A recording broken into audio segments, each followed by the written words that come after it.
Happy Martin Luther King Day, and thank you for joining me today. Just a little disclaimer here. If you're listening with your children right now, this is probably not an opening introduction you would like to let them hear. Just that disclaimer. All right, in 1992, Democratic presidential candidate Bill Clinton won the presidential election and was sworn in the following year. He was the former governor of the great state of Arkansas and came into office with a 49% approval rating, and he got a lot accomplished in his first term in office. There was the reform of the U.S. healthcare system so that all Americans could have health insurance. He appointed Ruth Bader Ginsburg to the United States Supreme Court and unveiled a brand new healthcare plan. Also, there was the Brady Act and the Congressional Accountability Act, which were signed into law under his administration. So a lot was happening at the time. But in the fall of 1975, he began an affair with Monica Lewinsky, a 21-year-old White House intern. Over the course of a year and a half, the president and Lewinsky had nearly a dozen sexual encounters inside the White House. In April of 1996, Lewinsky moved to the Pentagon, where that summer she began discussing those encounters with a colleague named Linda Tripp. That same year, Clinton was reelected, and in 1997, Linda Tripp began secretly recording detailed conversations with Monica Lewinsky. Then, in the winter of 1997, attorneys for Paula Jones sued the president on sexual harassment charges. That case was later dismissed by a federal judge, and a settlement was later reached with Bill Clinton and Paula Jones. In the Monica Lewinsky debacle, Linda Tripp ended up contacting the office of Kenneth Starr, which was the Whitewater Independent Counsel, and she provided him with this information. Ultimately, that led to multiple FBI interviews, and when this secret sexual relationship was revealed, the president said, quote, "I did not have sexual relations with that woman, Miss Lewinsky," end quote. Both of them then testified before grand juries, and Clinton later admitted that he did have an extramarital affair with Monica Lewinsky. He subsequently virtually testified to a grand jury and apologized for deceiving the public and his family, also expressing regret. Then on September 9th, 1998, Whitewater Independent Counsel Ken Starr showed up to the Capitol, and he submitted his report. This was reporting from the Wall Street Journal at the time. Quote, "The fate of the Clinton presidency is officially in Congress's hands. Late Wednesday afternoon, 2 vans delivered to the U.S. Capitol 36 boxes filled with 2 copies of material that represent the case for Bill Clinton's impeachment, as independent counsel Kenneth Starr sees it. The report was long anticipated after 4 years of an investigation, a probe that began with allegations about then-Governor Clinton's failed Arkansas land deal and ended with far more damaging charges that President Clinton had sex with the White House intern and lied about it. Its findings put Mr. Clinton at the greatest political peril of any president since Richard Nixon was forced to resign over Watergate nearly a quarter of a century ago," end quote. The report was soon divulged to the public 2 days later and laid out how Congress could impeach Clinton on 11 different grounds. Mr. Starr later spoke about that report during a congressional testimony in November of 1998. Indeed, the evidence suggests that the president repeatedly tried to thwart the legal process in the Jones matter and in the grand jury investigation. That is not a private matter. The evidence further suggests that the president, in the course of those efforts, misused his authority and his power as president and contravened his duty to faithfully execute the laws. That, too, is not a private matter. Bill Clinton subsequently was impeached on 2 articles of impeachment, and that was for lying under oath to a grand jury and obstructing justice. Ultimately, he was not convicted and removed by the Senate, but in the years after, he felt like he had been victimized by Whitewater Independent Counsel Kenneth Starr. And so, some of the pardons he granted were relevant to what had happened to him. After Clinton was out of office in 2001, the New York Times reported on this, writing, quote, "The president's willingness to consider pardons was not communicated through the legal grapevine, but through the loose Clinton network of longtime friends, campaign contributors, and insiders with access to the White House. One lawyer said that the word spread through his network that the president would favorably consider anyone who could show that he or she had been mistreated by overzealous or unfair prosecutors, just as Mr. Clinton felt he had been victimized by the independent counsel Kenneth W. Starr." End quote. The article continues, quote, "While only a few supplicants got a face-to-face meeting with Mr. Clinton in the final weeks of his administration, a wide array of private individuals, public relations firms, advocacy groups, office holders, business executives, foreign leaders, campaign donors, and even family members leaned on Mr. Clinton and people close to him for pardons on behalf of people convicted of a variety of felons, including trafficking in large amounts of cocaine and rolling back the odometers of used cars." In interviews with more than a dozen lawyers this week, a common ingredient became evident in the final group of pardons: access either to the president or to the White House counsel's office. Without such entry, it was nearly impossible to argue the merits of clemency applications, many lawyers said. And applicants were willing to pay dearly for the right entry, given the six-figure fees charged by middlemen such as Hugh Rodham, Mrs. Clinton's brother, who worked on 2 clemency petitions, and Jack Quinn, the former White House counsel who represented Mark Rich, the fugitive commodities trader. Quote, "People were looking for people who could open the door at the White House. People figured if you could get a contributor or a friend of Bill, you could get a pardon." End quote. A lawyer representing someone pardoned in one of these cases said, quote, "It was clear it was a last-minute decision, and there were no applications for these guys. It was clear that it was coming from inside the White House. Some pardons were arranged by a chain of close Clinton friends and advisors." End quote.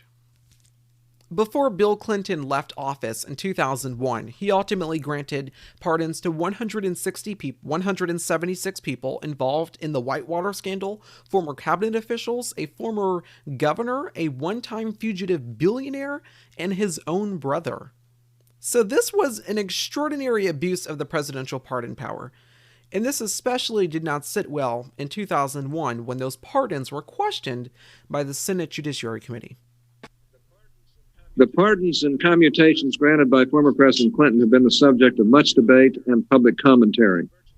I think virtually everyone who has examined them has been left with some serious questions as to whether some of them were appropriate. Moreover, I think virtually everyone agrees that the pardons given to Mark Rich and Pincus Green were particularly outrageous because they were fugitives who had never taken responsibility for their actions or even appeared in court to challenge them. In fact, the Justice Department had Mr. Rich listed as an international fugitive wanted by the FBI. Moreover, these pardons allegedly were preceded by lavish gifts, political contributions, and pledged donations to the Clinton Presidential Library. Now, from what I have read in the press about the pardon of Mark Rich, this appears to me to be another occasion on which I disagree with a president's use of his constitutional pardon power. I've read that this pardon was supported by a number of well-respected lawyers, counsels who staffed Democrats, counsels who staffed Republicans. I understand that in addition to Mr. Quinn, who has counseled Democrats, that it also had the backing of Louis Libby, who's currently serving as the chief of staff to Vice President Cheney. So we have former President Clinton's counsel in favor of it. Vice President Cheney's chief of staff has favored it. Outgoing Prime Minister Ehud Barak favors it. But frankly, I think they're all wrong. I don't happen to favor this pardon, but I understand the right of a president to pardon, even if that's, even though I disagree, as I said, with whether it's Mr. Barack or Mr. Cheney's chief of staff or Mr. Quinn. To my mind, there can be no justification for pardoning a fugitive from justice. It does not matter if that the fugitive believed the case against him was flawed or weak. It does not matter that the fugitive was enormously philanthropic. Pardoning a fugitive stands our justice system on its head and makes a mockery of it. One of the great strengths of our criminal justice system is that it is just that, a system. By allowing someone to choose to opt out of that system by fleeing, and then opt into that system to get a pardon, perverts the system entirely. While the president alone possesses the power to pardon, it's important to remember that he is not personally exempt from federal laws that prohibit the corrupt actions of all government officials. If, for example, President Clinton issued a pardon to Mark Rich in exchange for donations to his presidential library, this would indeed be a violation of 18 U.S.C. Section 201B. This statute provides in relevant part that any public official who accepts anything of value in return for the performance of any official act shall be fined or imprisoned for not more than 15 years or both, and may be disciplined from holding any office of honor, trust, or profit under the United States. Once again, Republican and Democratic senators were speaking at the Senate Judiciary Committee that time. They were speaking about these last-minute presidential pardons by Bill Clinton. That was a Senate Judiciary Committee hearing in 2001. There was bipartisan outrage over this. Democratic Senator Pat Leahy said at the time, quote, "It was a terrible pardon. It was inexcusable. It was outrageous. Here was a man who was involved in a huge swindle and has shown absolutely no remorse." End quote. Well, now, 20 years later, we are under a different president, of course, in the final days of the Trump administration. A president who is corrupt and, just like Bill Clinton, feels like he too has been victimized by an investigation.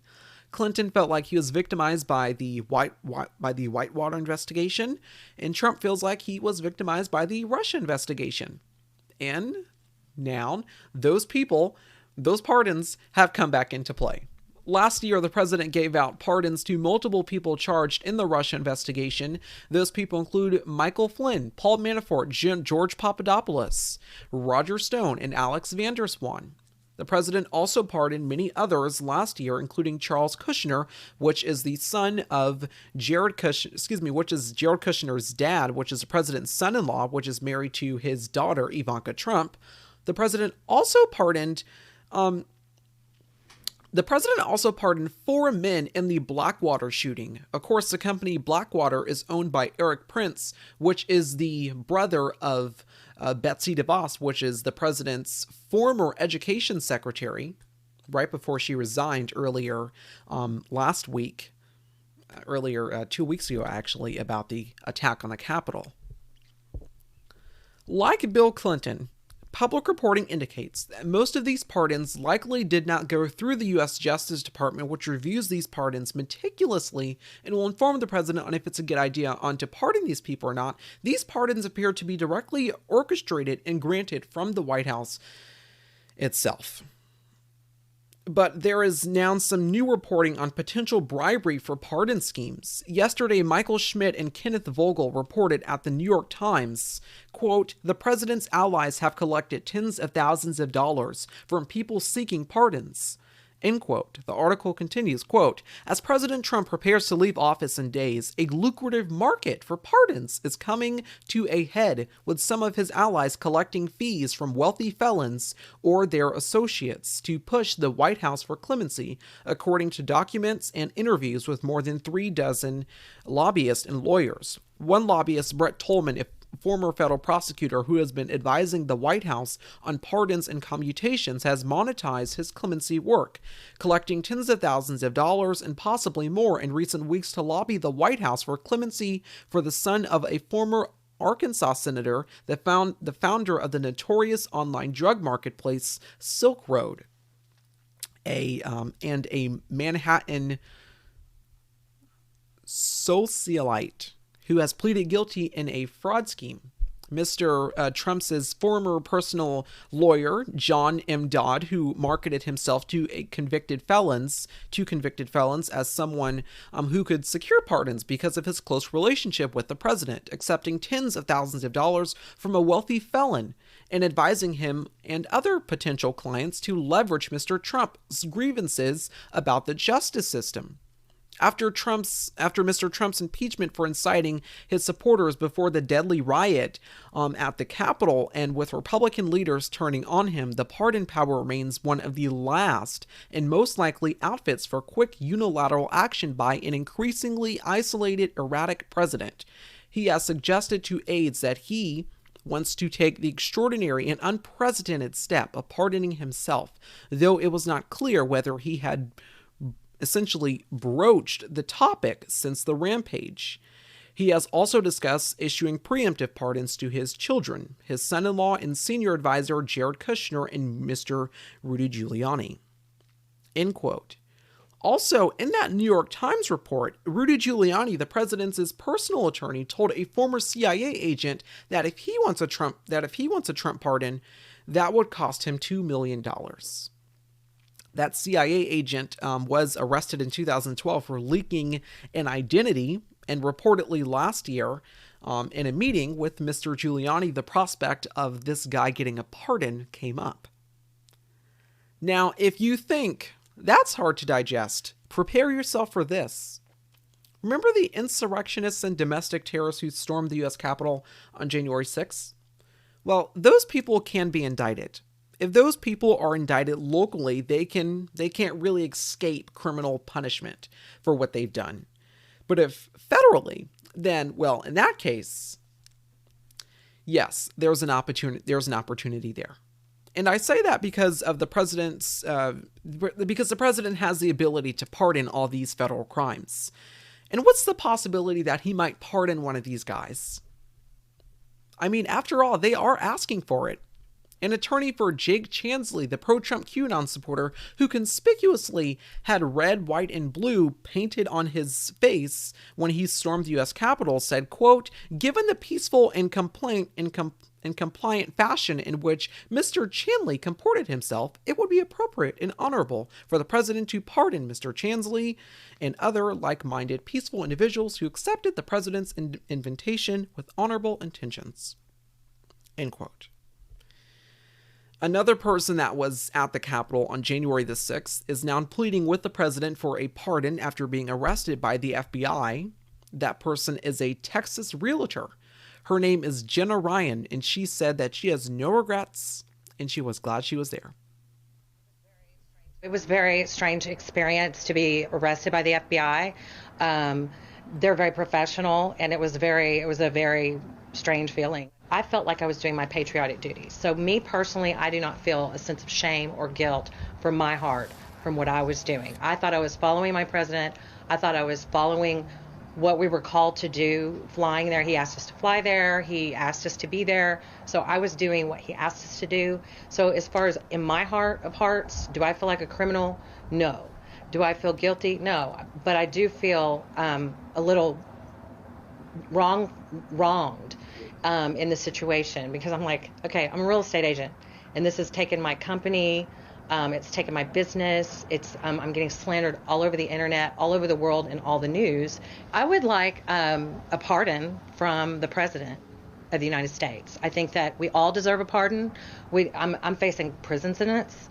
I think that I do not deserve that, and I think every person, from what I understand, everyone's going to be arrested that was there. So I think everyone deserves a pardon, and I would ask the President of the United States. Quote, "I think everyone deserves a pardon, and I would ask the President of the United States." End quote. So this is how they are feeling right now. This is literally how they are feeling right now. So the prospect of them getting a pardon by the President of the United States, maybe or maybe not. But that prospect does seem pretty high right now. Yesterday, CNN reported, quote, "President Donald Trump is preparing to issue around pardons and commutations on his final day in office Tuesday, according to 3 people familiar with the matter, a major batch of clemency actions that includes white-collar criminals, high-profile rappers, and others, but as of now is not expected to include himself in that list of pardons. End quote. When Bill Clinton granted those controversial offers of pardons and clemency in his final days in office, there was a bipartisan clapback. Democrats and Republicans were enraged about that. There were subsequent hearings on that situation, and experts came to testify. Clinton granted those pardons and offers of clemency in part because he felt like he had been victimized by Ken Starr, the Whitewater Independent Counsel. Here's my question. We know that the president feels victimized by the Russian investigation. But does the president feel that he has been victimized by the impeachment? If so, pardoning these domestic terrorists is probably an intriguing prospect here. And it's not just a matter of if. This is probably now a matter of when. And also the president has not rejected the option, not yet. What do you think may happen in these remaining 2 days in regard to the pardon power? What other tricks might the president have up his sleeve? We've got more to come tonight. Stay with us. Hey Google. More than 100 billion words are translated every day. Lift your hand. Thank you very much for your help. ご助力ありがとうございます。 Words about food. Words about friendship, about sport, about belief, about fear. Oh my God! Words that can hurt and sometimes divide. But every day, the most translated words in the world are "How are you?" "Thank you." And "I love you."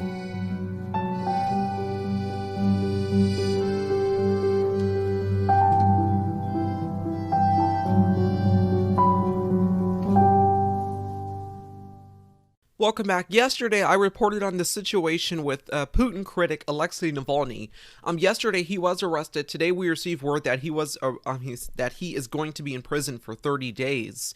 President-elect Joe Biden's incoming national security advisor spoke yesterday. Mr. Jake Sullivan said this, quote, "Mr. Navalny should be immediately released, and the perpetrators of the outrageous attack on his life must be held accountable.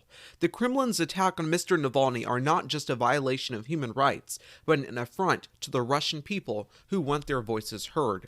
End quote. Once again, reporting on this remarkable situation, calling for this Putin critic Alexei Navalny to be released immediately. People in Russia, we were receiving reports yesterday that people in Russia do feel like Alexei Navalny can provide them some sense of normalcy if elected president, if ever becoming president of Russia. But this is, once again, one of the more forceful statements, one of the more vehement statements that we will probably expect to hear under the Biden administration. Once again, President-elect Joe Biden's national security advisor excoriating Putin on this and saying that he should be released immediately, excoriating all those involved, insisting that they should be held accountable for this egregious and outrageous attack on Alexei Navalny's life. We know that the Biden administration is expected to be more direct when it comes to Russia and more forceful in their statements. We are most definitely looking forward to that, especially since one of the largest Russian cyber attacks in American history has just transpired, and the Trump administration really is not doing anything on that yet. But the inauguration is in 2 days, and we've got more reporting on that next. Stay with us. At a time when we're asked to sacrifice, we step up to do our part. On the home front, on the front lines, to lend a helping hand and hold each other up. We are resilient, vigilant, and we'll get through this because we're better together, even if we're a little farther apart. Welcome back. On Saturday, Ken Delanian at NBC News reported that the FBI is now investigating if foreign governments and groups provided financial resources to the domestic terrorists who planned the attack on the Capitol. Listen to this, quote, "The FBI is investigating whether foreign governments, organizations, and individuals provided financial support to extremists who helped plan and execute the January 6th attack on the Capitol," one current and one former FBI official told NBC News. As part of the investigation, the Bureau is examining payments of $500,000 in Bitcoin, apparently by a French national, to key figures and groups in the alt-right before the riot, the sources said. Those payments were documented and posted on the web this week by a company that analyzes cryptocurrency transfers. Payments of Bitcoin and cryptocurrency can be traced because they are documented on a public ledger. Separately, a joint threat assessment issued this week by the FBI, the Department of Homeland Security, and various other federal and D.C. area police agencies noted that since the January 6th riot, quote, Russian, Iranian, and Chinese influence actors have seized the opportunity to amplify narratives in furtherance of their policy interest amid the presidential transition, end quote. Law enforcement officials and terrorism experts say that there has been a long mutual affection between Western white supremacists and the Russian government, as two scholars put in a February paper on the Justice Security website, quote, "We're looking at and treating this just as a significant international counterterrorism or counterintelligence operation." Michael Shuren, the U.S. attorney in D.C., said at a news briefing last week, quote, "We're looking at everything, money, travel records, looking at disposition, movement, and communication records," end quote. This news comes, of course, as we are learning about a woman who had Speaker Nancy Pelosi's computer and planned to ship it to someone in the SVR in Russia. The SVR in Russia is equivalent to the CIA here in the United States. So we are learning more astonishing news about the Capitol attack and those who were involved. As for the inauguration, yesterday the Associated Press reported that the FBI is now vetting National Guard troops in D.C. to ensure that there is no insider threat. Today in Washington, D.C., there was a small fire at a homeless encampment, which ordered the inauguration rehearsal to be canceled. Everything came to a halt, people were evacuated, and a shelter-in-place order was issued. Earlier today, Allison Barber on MSNBC spoke with the National Guard commander, William J. Walker, in D.C. about these reports and more. There are at least 15,000 National Guard members, airmen and soldiers on the ground right now. That number is going to go up to at least 25,000 come inauguration. Major General, talk to me about the security posture we're seeing right now. I mean, we saw just within the last hour, there was a fire nearby, unrelated, not necessarily a security threat, but we saw this entire area shut down. What's the security posture here right now? Nobody's taking any chances. I mean, it's essentially that simple. We're not taking any chances. This is 3 times the number of guardsmen we would normally have in support of the United States Secret Service, and it's just to ensure the peaceful transition of presidential power. There was a new article in the Associated Press where they talked about the FBI vetting all 25,000 members of the National Guard who are going to be deployed to the U.S. Capitol, saying that defense officials had some concerns about the possibility of some sort of insider attack. Do you have any concern about that within your ranks? So thank you for the question. No, I don't have any concerns because it's a layered scrub. The FBI is scrubbing, the Secret Service gives out the credentials, and then we have other agencies helping with the scrub as well. So we really are pretty sure we know who is out here supporting us. The National Guard always helps out on Inauguration Day. They're always involved in this process. But when I talk to people who live in D.C., many of them for decades and have been to inaugurations, they say, we've never seen anything like this. Your guys are here all the time. I mean, you are DC National Guard. Yes. What is this like compared to past inaugurations and past high security events? So it's visibly different. There's a lot more guardsmen out here, but what we're asking for is cooperation, patience, and understanding of the citizens that live in and around the Capitol. This will be over in a couple of days. Just be patient with us. We're going to provide security so there's a peaceful transition of power. The District of Columbia National Guard has been supporting every inauguration since 1861. In the last couple of inaugurations, we've gone to what we call Guard Nation to bring in guardsmen from other states and territories. So for this one, all 50 states have sent guardsmen and all territories have sent guardsmen. We have all 54 National Guards here in support. As of this morning, we have 21,000 guardsmen on the ground, and we're going to go up to 25,000. We've been authorized to go even higher if required. What would be your message to anyone who may be thinking of doing some sort of nefarious activity or something like we saw on January 6th? Well, they won't be successful.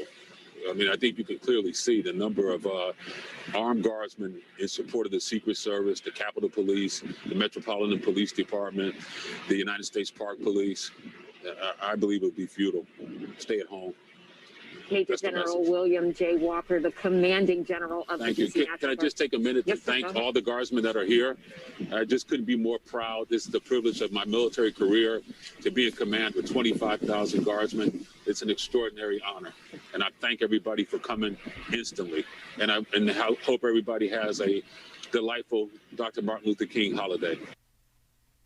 Once again, that was Allison Barber conducting an interview with the DC National Guard Commander, Mr. William J. Walker. As far as the Senate impeachment trial, we don't know when that's going to begin. However, we do know, according to Tucker Huggins at CNBC, that the House is now investigating security and intelligence failures in the deadly U.S. Capitol attack. The inauguration will be this Wednesday, January 20th, 2021. Joe Biden will be sworn in at 12 p.m.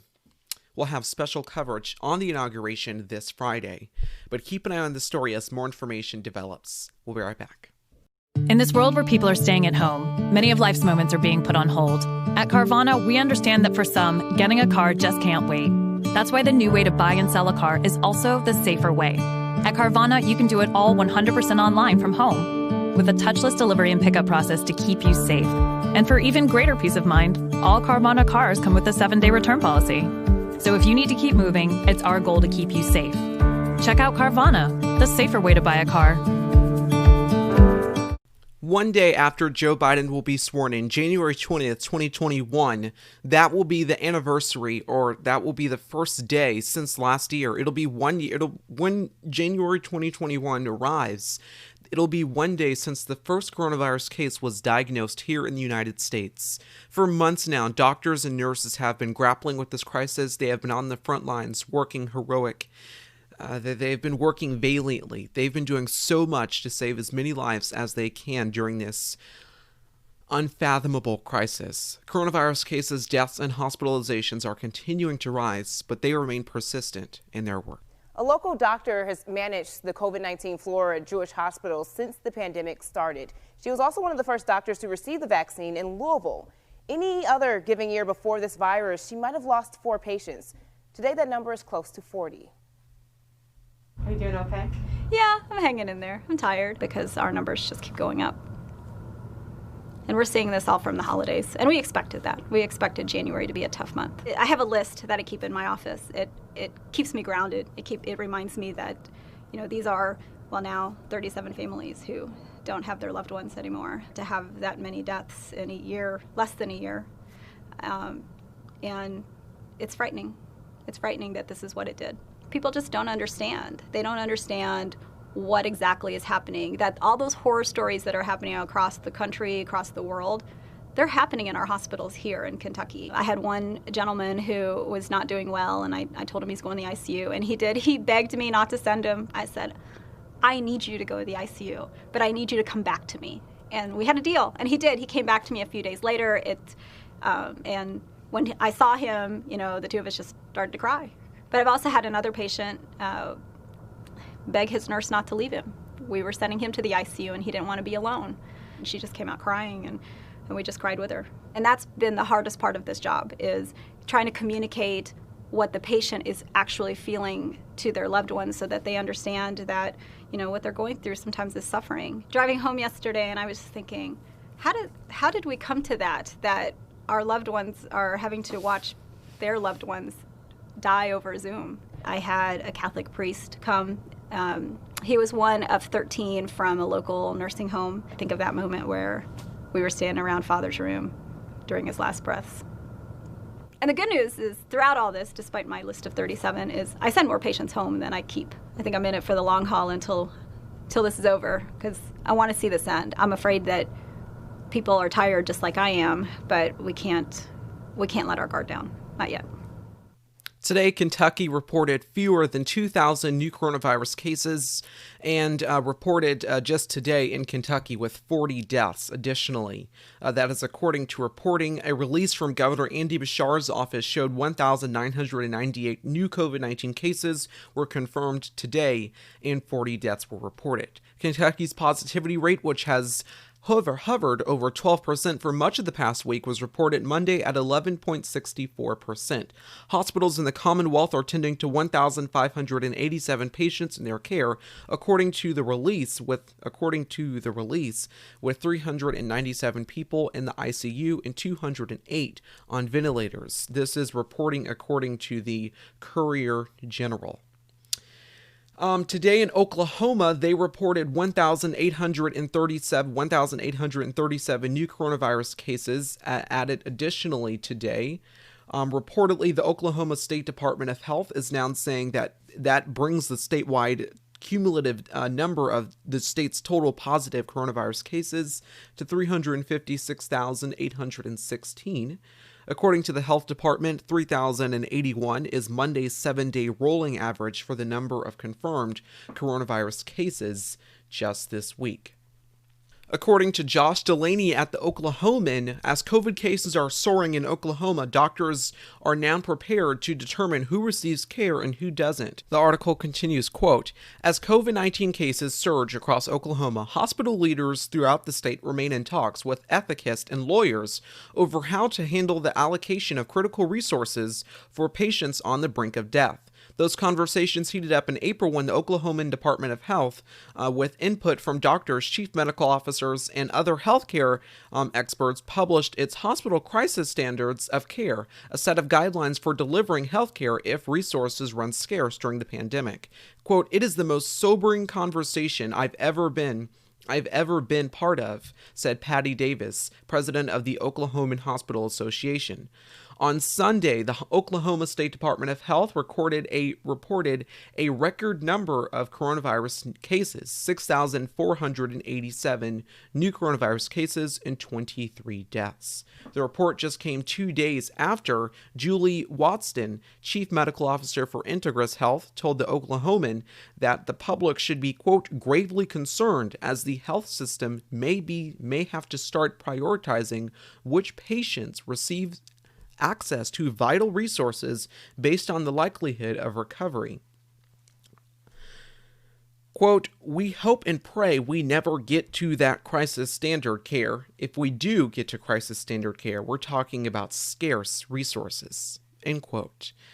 Today in California became the first state in the nation to reach 3 million coronavirus cases statewide. According to CNN, quote, "The number of cases in the nation's most populated state has tripled in just 2 months. Current data shows more than 3 million coronavirus cases and more than 33,000 coronavirus deaths in the great state of California." Hospitals throughout the state remain overwhelmed with patients seeking treatment. COVID-19 hospitalizations have dropped to just under 21,000 patients, but the number of available ICU beds remains incredibly low. There are just 1,113 ICU beds available statewide. Reportedly about 90% of the state remains under stay-at-home orders due in part to limited ICU capacity. Regions of the state are eligible to have the order lifted when 4-week projections show an ICU capacity of more than 15% available. More than 1 million of the state's cases are in Los Angeles County, where about 1 in 10 people have been confirmed to have contracted the coronavirus. End quote. So this is new reporting. Today we also got reporting by the Los Angeles Times about a new coronavirus variant that has been found across the state in California. Today, we also received word from Yahoo News that coronavirus deaths are rising in 30 states amid winter surge. That is reporting from Yahoo News. That is reporting from the Associated Press, picked up by Yahoo News. Today, Janet Yellen says the U.S. must act big on the next coronavirus relief package. Of course, Janet Yellen is President-elect Joe Biden's nominee to run the Treasury Department. This, of course, comes as the United States today has just reached more than 24 million coronavirus cases. More than 123,000 Americans are in the hospital tonight. And more than 399,000 of our fellow Americans are dead. Tomorrow, President-elect Joe Biden has orchestrated for there to be a COVID-19 memorial for those who lost their lives. That is expected to take place tomorrow, right before the inauguration. Stay with us. Oh, I wanted to ask you, Liz and I are going to do some work around the house. Do you know any good contractors? I might. Oh, that's great. Can you check their qualifications? Make sure they have great reviews and research the average price for the job. Oh, and book them on Wednesday. Actually, make it Friday.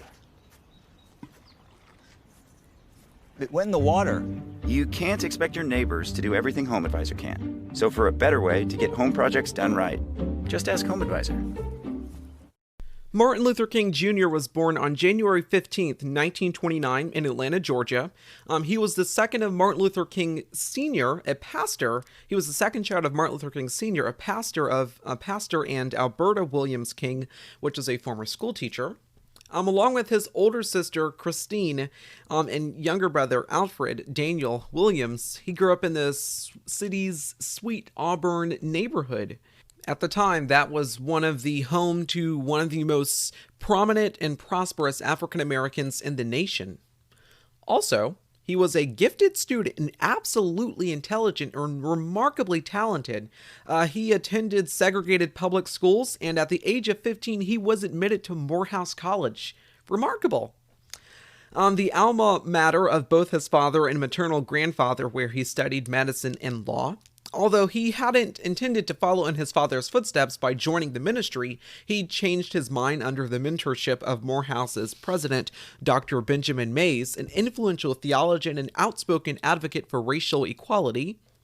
After graduating in 1948, King entered Crozer Theological Seminary in Pennsylvania, where he earned a Bachelor of Divinity degree. And then he went on to attend a prestigious fellowship and was elected president of his predominantly white senior class. He later went on to meet and marry Coretta Scott King, and they both had children.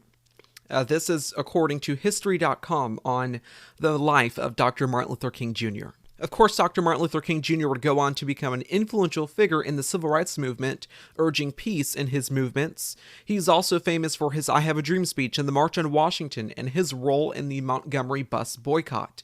Dr. Martin Luther King was a powerful figure when it came to the civil rights movement, especially for all of the stuff that happened back then. Also the March on Washington, and many other movements over the course of his life.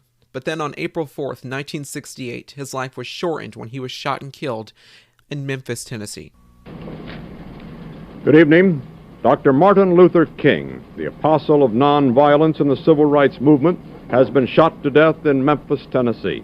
It was absolutely astonishing. It was disheartening for most of the country as everyone was grieving this terrible event. The nation was grieving this.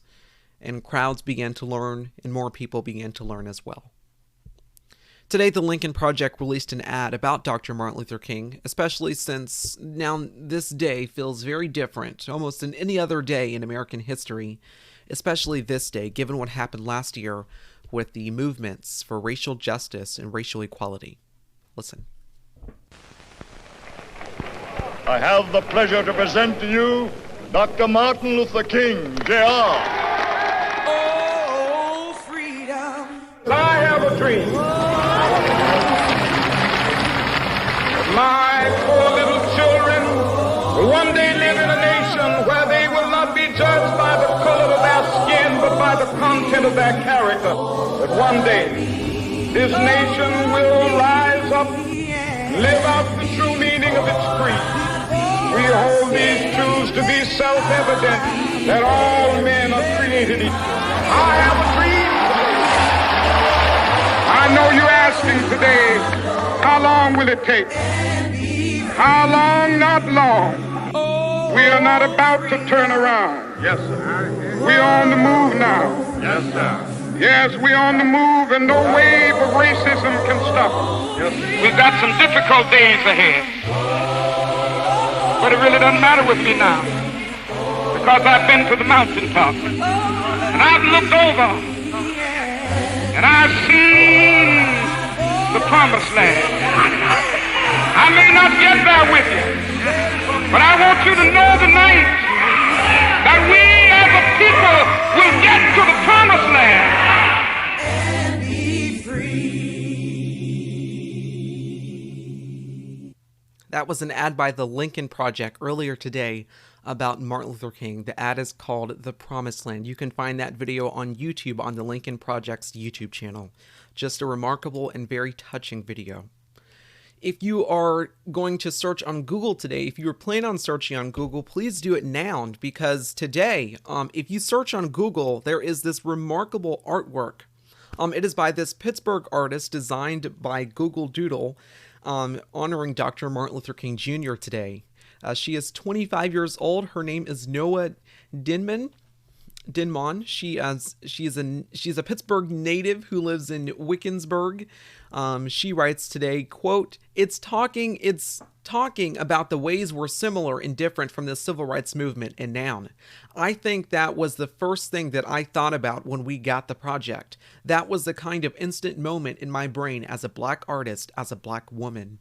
She writes on her Instagram account, quote, I had the pleasure to create the MLK Google Doodle for 2021. So grateful and excited about this one. Happy MLK Day, y'all. And huge thanks to AD Angelica McKinley.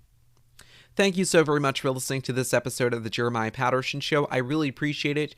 We will have special coverage of the inauguration of the 46th President of the United States, Joseph R. Biden, this Friday. Thank you for listening. Happy Martin Luther King Day. Stay safe, wear your mask, and God bless.